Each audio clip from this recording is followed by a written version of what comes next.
Bienvenue sur Africa 24 dans cette nouvelle édition du Non-Stop Info. Voici les titres de l'actualité. Les 21 filles libérées des mains de Boko Haram reçues par le président nigérien Muhammadu Buhari.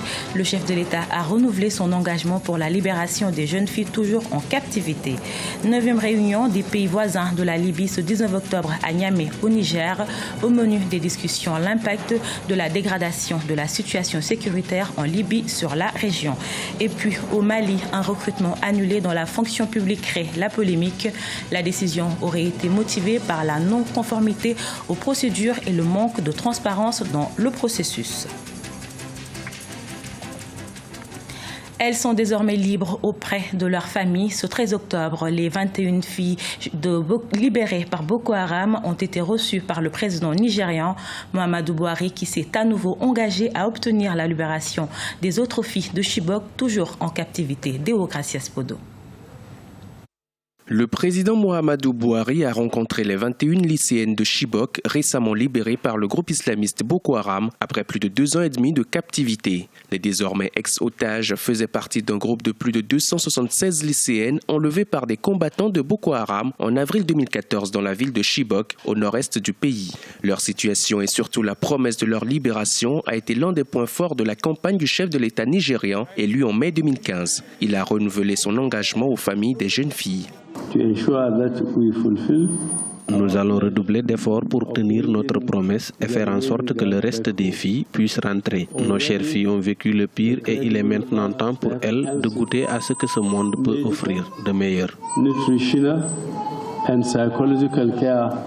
Selon certaines sources, les 21 lycéennes auraient été échangées contre des combattants de Boko Haram à Banki, une ville frontalière avec le Cameroun. Une information démentie par le gouvernement nigérien, mais qui suscite un doute quant à sa capacité à venir à bout des islamistes. Selon les Nations Unies, l'insurrection du groupe Boko Haram déclenchée en 2009 a fait plus de 20 000 morts et près de 3 millions de déplacés. Il faut dire que les deux parties avaient un intérêt à négocier. Je pense qu'il y a toujours une contrepartie dans ce type de négociation. Vous voyez quand même très mal un groupe comme Boko Haram libérer des filles de Chibok pour n'obtenir rien en compensation. Il y a un certain nombre de questions qu'il faut se poser. Le chiffre 4 avancé comme étant le nombre de combattants qui a été libéré. Ce chiffre, soit il est bas, soit alors ce sont des combattants très, très importants pour la secte. L'armée nigérienne soutenue par d'autres forces africaines a débuté en 2015 une contre-offensive et reconquis des territoires contrôlés par les islamistes, mais de larges zones de l'État de Borno restent encore inaccessibles. Boko Haram continue de mener régulièrement des attaques sporadiques contre des villages reculés dans cette région. La dernière en date remonte à mardi 18 octobre 2016. Le village de Goptari, situé à une dizaine de kilomètres de Chibok, a été complètement rasé. Le Cameroun serait sur le point de signer la charte de Lomé sur la sécurité maritime.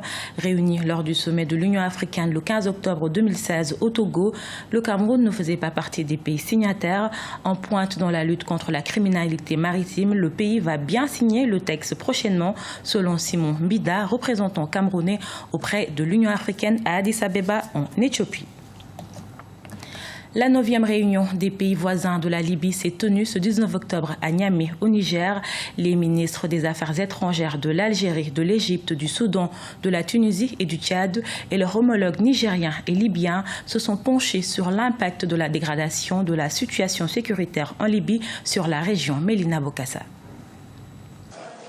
Les pays voisins de la Libye opposaient à une intervention étrangère. Réunis ce mercredi 19 octobre 2016 à Niamey, au Niger, ils tentent de faire avancer le dossier de la crise libyenne. En effet, concernés par cette instabilité, le Niger, le Tchad, la Tunisie, l'Algérie, le Soudan et l'Égypte encouragent les frères ennemis à aller vers un dialogue inclusif. Pas d'ingérence extérieure, pas de solution militaire, l'inclusivité. On demande à ce gouvernement d'être inclusif, de tendre la main à ceux qui ne sont pas dedans. La stabilité de la Libye étant dans l'intérêt de son peuple, mais aussi de ses voisins. La chute de Mouammar Kadhafi a plongé le pays dans une profonde instabilité. Une instabilité qui a des conséquences largement au-delà de ses frontières. Son voisinage immédiat en subit de graves répercussions. Il faut souligner que la réunion de Niamey, c'est une réunion de routine des pays voisins et je ne pense pas qu'il va donner des résultats très concrets pour résoudre la crise libyenne qui a en dimension régionale et internationale. Dans ce pays où circulent 26 millions d'armes, les pays voisins de la Libye ont donc recommandé la création d'une armée unifiée avec un commandement central pour sortir la Libye de sa crise. Au Tchad, des députés de l'opposition ont déposé ce 19 octobre une motion de censure contre le gouvernement. Ces derniers demandent au pouvoir de s'exprimer sur la stratégie à mettre en œuvre pour surmonter la crise économique et la panne du système éducatif. Le Premier ministre Albert Pahimé Padaké a 72 heures pour répondre aux questions des opposants. La majorité présidentielle estime que la motion de censure n'a pas sa raison d'être. Il y a 5 ans, le 20 octobre 2011, tombé Mouammar Kadhafi, l'ancien dirigeant de la Libye. Depuis, le pays est toujours plongé dans une crise politique et sécuritaire sans précédent. Tous les secteurs sont touchés, notamment les hôpitaux qui sont dans une situation particulièrement critique. Siamlo Victoria Sedji. Dans les hôpitaux libyens, les fournitures médicales se font de plus en plus rares.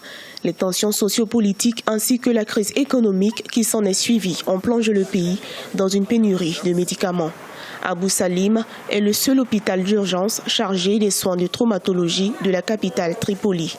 Mais dans ce centre de santé, les patients s'entassent. Civils pour la plupart, ils sont directement touchés par la crise qui sévit dans le pays. Actuellement, notre capacité d'accueil est seulement de 25%. Elle pourrait encore diminuer au cours des prochains jours, atteignant 10 ou même 5%. Nous pouvons à tout moment fermer. La situation s'est aggravée lorsque de nombreuses entreprises opérant dans le domaine médical se sont délocalisées à cause de la crise. Leur départ a occasionné la fermeture de nombreux centres de santé du pays, et ce, au grand désarroi des populations. Depuis 2 mois, le nombre de patients blessés par balle ne cesse de croître de façon significative en raison du fait que la zone est pleine d'armes. Chaque fois que les affrontements entre milices empirent, il y a toujours un nombre croissant de blessés. Et la plupart d'entre eux sont des civils innocents. Pour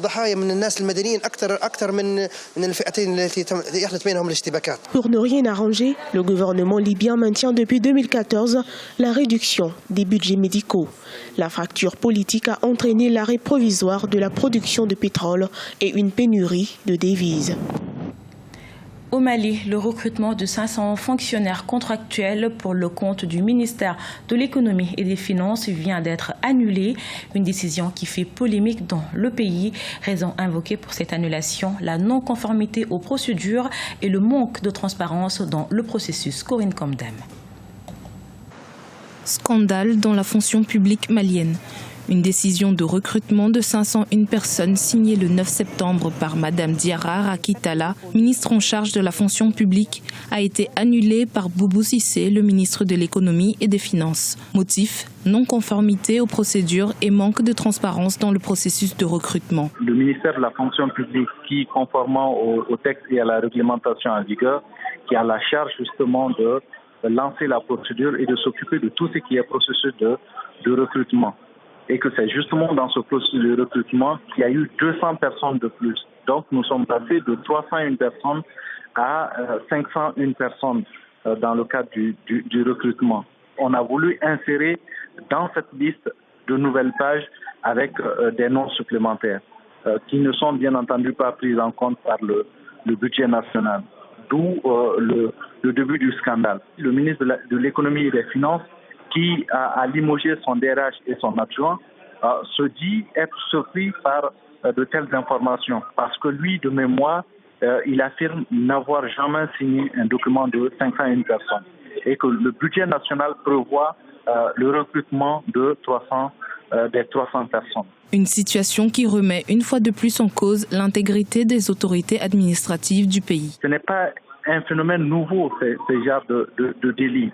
Parce que tout ce qui accompagne les processus de recrutement au niveau de la fonction publique malienne, que ce soit des catégories A, que ce soit des catégories B ou même des catégories C, comme c'est le cas actuellement, c'est toujours des événements qui arrivent. C'est toujours des pots de vin qui sont versés c'est toujours l'achat également de, malheureusement, des postes auxquels on assiste au quotidien. Bien entendu, ça nuit à la crédibilité des examens et concours qui sont organisés, ça nuit à la crédibilité de notre pays et ça nuit simplement à la crédibilité des autorités politiques et administratives qui ont la charge d'organiser ces différents examens et concours et ces processus de recrutement. Au niveau du ministère de la fonction publique, également impliqué dans ce scandale, aucune sanction n'a encore été actée, à l'instar du ministère de l'économie et des finances qui a limogé son directeur des ressources humaines et son adjoint. Les organisations de la société civile malienne seraient en train de se mobiliser pour voir dans quelle mesure elles pourraient engager des poursuites contre les auteurs de ces exactions. Ce journal a été réalisé par l'ensemble de la rédaction. Nous vous remercions pour votre fidélité. Dans un instant, une nouvelle édition de l'actualité sur Africa 24.